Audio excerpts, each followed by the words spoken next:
حسن و جمال کا پیکر ایسی حسین کہ دل سینے سے نکل کر باہر جائے، لیکن وہ زندہ نہ تھی۔ اس نے میری رنگین رات برباد کر دی تھی۔ 5 سال کے بعد میں نے زندگی کی دلچسپیوں کو حاصل کرنا چاہا تھا، لیکن تقدیر نے یہ تماشا دکھایا تھا۔ چند قدم تو میں اس طرح چلتا رہا جیسے ایک پرسکون آدمی جو پوری طور پر مطمئن ہو، چہل قدمی کے انداز میں آگے بڑھتا ہے، لیکن جو ہی وہ دروازہ نگاہوں سے اوجھل ہوا، میں نے اپنی پوری قوت سے دوڑ لگائی۔ اتنی تیز دوڑا کہ اس سے پہلے کبھی اتنا تیز نہیں دوڑا تھا۔ آن کی آن میں قاہرہ کی گلیوں اور سڑکوں سے گزرتا ہوا چوڑی سڑک پر آ گیا جو پر رونق تھی۔ میرا سانس دھوکنے کی مانند چل رہا تھا اور مجھے یقین اب بھی نہیں آ رہا تھا کہ میں بچ گیا ہوں۔ بہرطور میں اپنی سانسوں کو اعتدال پر لانے کی کوشش کرتا رہا۔ بقیہ رات میں نے ایک شبینہ کلب میں گزاری تھی۔ میرے ذہنی حالت درست نہیں تھی، کھانے پینے کو بھی جی نہیں چاہ رہا تھا۔ چنانچہ برانڈی کے چند پیگ لیے اور خود کو پرسکون کرنے کی کوشش کرنے لگا۔ صبح کی آمد ہوئی تو کلب کے پروگرام ختم ہو گئے اور میں سست روی سے اٹھ کر آیا۔ میرے پاس اب بھی اچھی خاصی کرنسی موجود تھی۔ یہ وہ کرنسی تھی جو جیل میں جانے سے پہلے میرے پاس موجود تھی اور اسے جیل کے مال خانے میں جمع کر دیا گیا تھا۔ جب مجھے رہائی ملی تو یہ کرنسی مجھے واپس کر دی گئی۔ بہرطور یہ اتنی تھی کہ اب بھی میری بہت کام آ سکتی تھی، اور پھر مجھ جیسے آدمی کے لیے دولت کا حصول زیادہ مشکل نہیں تھا۔ میرا بڑا کام تو اسمگلنگ ہی تھا، لیکن چھوٹے موٹے کاموں کے لیے بھی مجھے کئی دھندے آتے تھے۔ مثلا شاپنگ بھی کر لیتا تھا، اگر زیادہ ضرورت پیش آ جاتی تو کسی کی جیب بھی صاف کر سکتا تھا، یا کسی دکان میں نقب لگا کر ضروریات زندگی کی چیزیں بھی حاصل کر سکتا تھا، لیکن فی الوقت ان سب کی ضرورت نہیں تھی۔ میں نے ایک چھوٹے سے ہوٹل میں پناہ لی۔ کمرہ حاصل کر کے میں بستر پر جا لیٹا اور اسی طرح سویا کہ رات کو ہی آنکھ کھلی۔ پتہ ہی نہیں چلا تھا کہ پورا دن کس طرح گزر گیا۔ رات کو بھی طبیعت کافی سست تھی، حالانکہ اچھی طرح غسل کیا تھا، لیکن ذہن دل پر ہی بوجھ طاری تھا، وہی روح مسلط تھی۔ بار بار اس کا تصور میری آنکھوں میں آ جاتا اور میں اسے پیچھے چھڑانے کی کوشش کرتا تھا۔ بہرطور میں نے یہی فیصلہ کیا کہ اس الجھن کو دور کرنے کے لیے کسی کے مدد حاصل کی جائے، اور اسی ہوٹل کے ایک ویٹر نے میری یہ الجھن دور کر دی۔ لڑکی زیادہ حسین تو نہ تھی، لیکن مجھے مصر کی لاتعداد حسیناؤں میں سے ایک نظر آ رہی تھی، کیونکہ یہ 5 سال کے بعد مجھے ملی تھی۔ لڑکی کے ساتھ تقریباً 3 بجے تک جاگتا رہا، دن میں سوتا رہا تھا، اس لیے آنکھوں سے نیند غائب تھی۔ بہرطور وسکی کے نشے نے مجھے سلا دیا، اور جب میں صبح کو جاگا تو لڑکی جا چکی تھی۔ میں نے اپنا مختصر سا سامان دیکھا جو جوں کا توں موجود تھا۔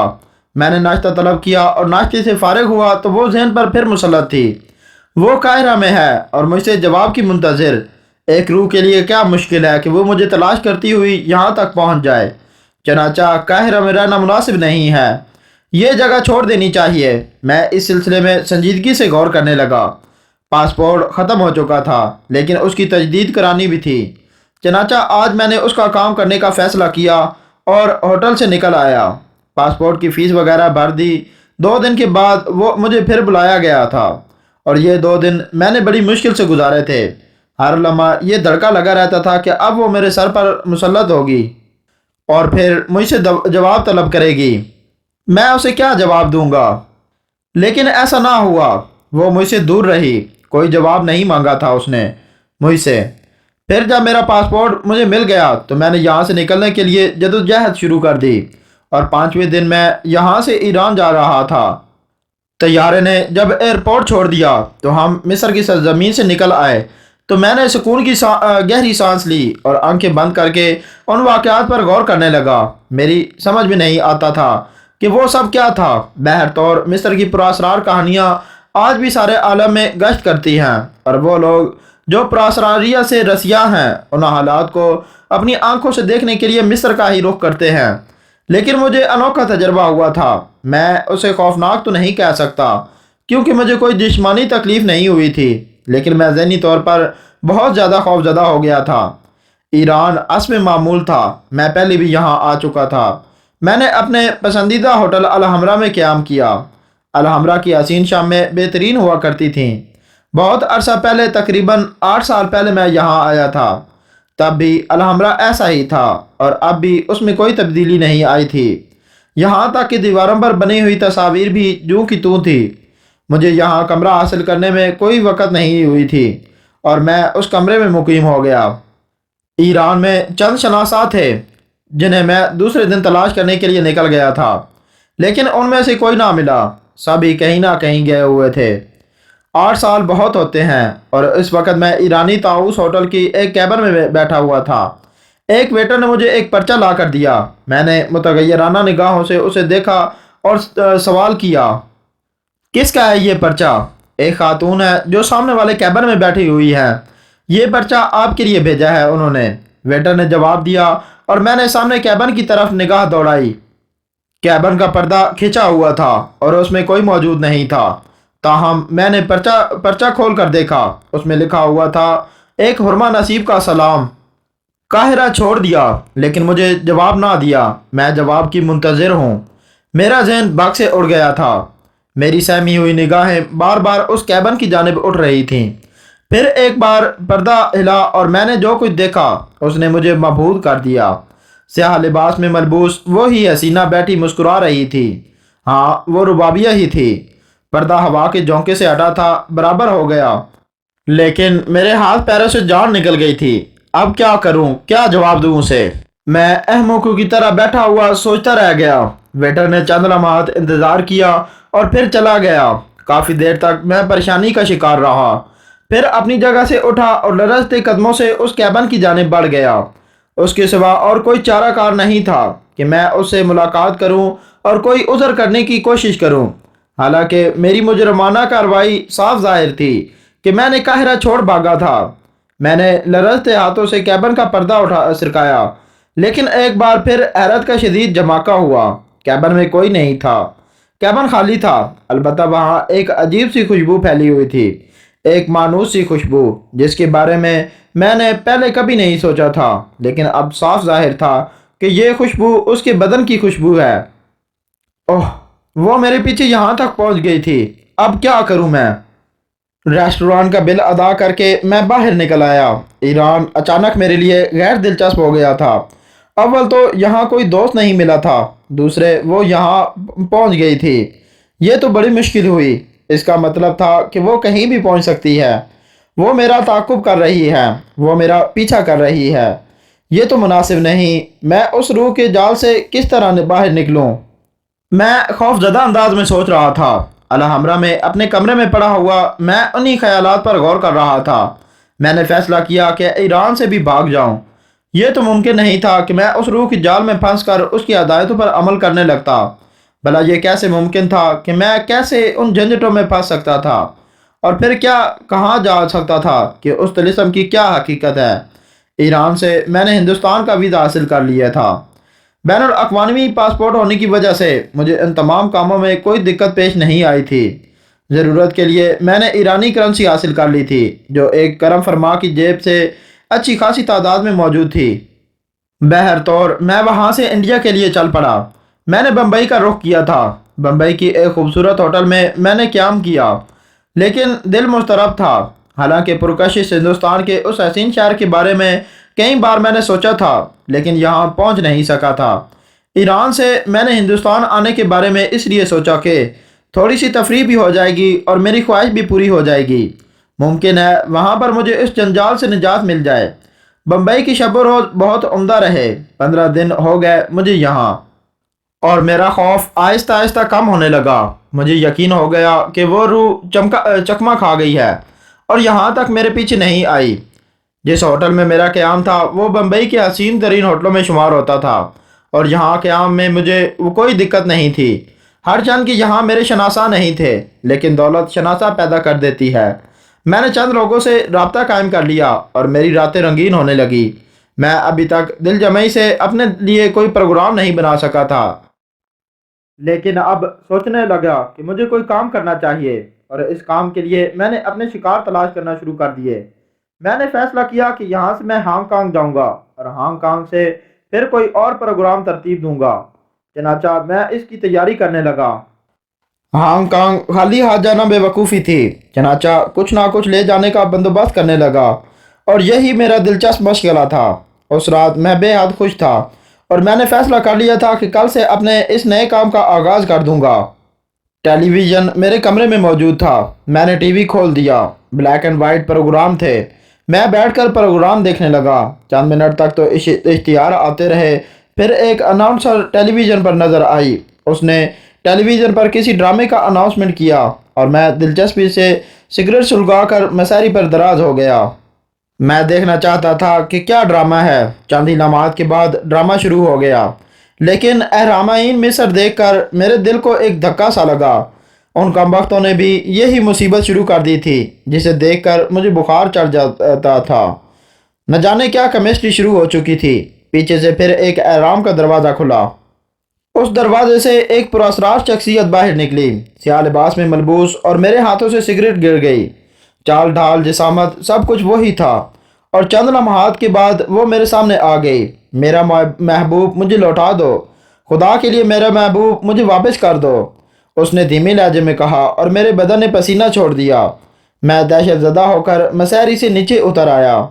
کہاں جاؤ گے؟ کہاں تک بھاگو گے؟ میں تمہارا تعاقب کرتی رہوں گی، میں تمہارا پیچھا نہیں چھوڑوں گی۔ کہاں جاؤ گے؟ تم میری امیدوں کا واحد مرکز ہو، ٹیلی ویژن کے آرٹسٹ نے کہا۔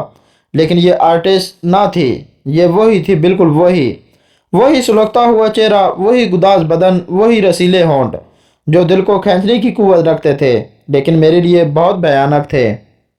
میری یہ آخری تمنا پوری کر دو، تمہارا احسان کبھی نہیں بھولوں گی میں۔ اور میری طرف رخ کر کے کہہ رہی تھی، اور میرا دل دھڑکنا بھول رہا تھا۔ میرے ذہن میں تاریکی سی چھا رہی تھی، اور پھر میں سر پکڑ کر بیٹھ گیا۔ ٹی وی سے ابھرتی آوازیں آ رہی تھیں، لیکن اب ان میں سے کوئی بھی آواز میرے کانوں تک نہیں پہنچ رہی تھی۔ کیا اب بھی خود کو فریب دوں؟ وہ میرا تعاقب کرتی ہوئی یہاں تک آ گئی تھی۔ اوہ، اب مجھے فوراً روانہ ہو جانا چاہیے۔ میں یہاں سے بھاگ جاؤں گا میں یہاں سے۔ اور دوسرے دن میں یہاں سے چلنے کی تیاریاں کرنے لگا۔ میں نے اپنا مشن ادھورا چھوڑ دیا تھا، بس ہانگ کانگ ہی ذہن میں رہ گیا تھا۔ چنانچہ میں ہندوستان سے ہانگ کانگ چلا آیا۔ ذہن و دل کی حالت ٹھیک نہ تھی، کوئی کام کرنے کو جی نہیں چاہتا تھا۔ عجیب و غریب کشمکش میں پڑ گیا تھا۔ اچھی خاصی زندگی کو گھن لگ گیا تھا۔ دراصل تقدیر ہی خراب تھی۔ پچھلے 5-6 سال سے پریشانیوں کا شکار تھا۔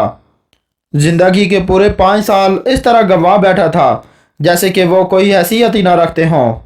یہ 5 سال میری زندگی سے اس طرح خارج ہو گئے تھے کہ اب یہ نئی مصیبت گلے آگ لگی تھی۔ اب مجھے کیا کرنا چاہیے تھا مجھے؟ کیا اس کی پیشکش قبول کر لوں؟ کیا اس کے لیے کام کر لوں؟ لیکن عقل تسلیم نہیں کرتی تھی۔ میں کیا کروں گا؟ کیسے کروں گا؟ یہ سب کچھ میرے لیے بہت مشکل تھا۔ ہانگ کانگ میں بھی میں نے ایک ہوٹل میں قیام کیا اور شراب میں خود کو غرق کر لیا۔ میں زیادہ سے زیادہ پیتا رہتا تھا تاکہ اس منحوس خیال سے چھٹکارا نصیب ہو سکے۔ در حقیقت شراب میرے ذہن و دل کو اس طرح سے ہٹا دیتی تھی اور میں اس میں غرق ہو کر کچھ لمحات پرسکون بنا لیتا تھا، لیکن اتنی شراب مجھے نقصان بھی دیتی تھی۔ میں یہ بات اچھی طرح جانتا تھا۔ ہانگ کانگ بین الاقوامی شہر گوناگو دلچسپیوں کا مظہر تھا۔ یہاں تفریحات کی کمی نہیں تھی، نائٹ کلب، شبینہ بار اور نہ جانے کیا کیا۔ میں عموماً کسی نہ کسی بار میں بیٹھ کر وقت گزارتا تھا۔ پھر ایک دن میرا رخ ایک نائٹ کلب کی طرف ہو گیا۔ میں نے کلب کا ٹکٹ حاصل کیا اور اندر جا بیٹھا۔ رقص و موسیقی کے پروگرام کے ساتھ ساتھ دوسری تفریحات بھی جاری تھیں۔ مختلف رقص ہو رہے تھے۔ رقاصائیں اسٹیج پر آتیں، رقص کرتیں، گانے گاتیں اور چلی جاتیں۔ میں ان تمام تفریحات کے ساتھ شراب نوشی بھی کرتا جا رہا تھا، لیکن اعتدال کے ساتھ۔ میں نے پچھلے 2-3 دنوں سے خود کو سنبھالا تھا اور اپنی صحت تباہ نہ کرنے کی ٹھانی تھی۔ اس طرح تو میں اپنی زندگی کے بہت سارے سال ضائع کر لوں گا۔ یہ مناسب نہیں تھا۔ مجھے کوئی صحیح فیصلہ کرنا چاہیے، کسی مناسب فیصلے پر پہنچنا چاہیے۔ رقاصائیں رقص پیش کر رہی تھیں، پھر اسٹیج پر تاریکی پھیل گئی۔ اناؤنسر نے کوئی اناؤنسمنٹ کیا جس پر میں نے کوئی توجہ نہیں دی تھی۔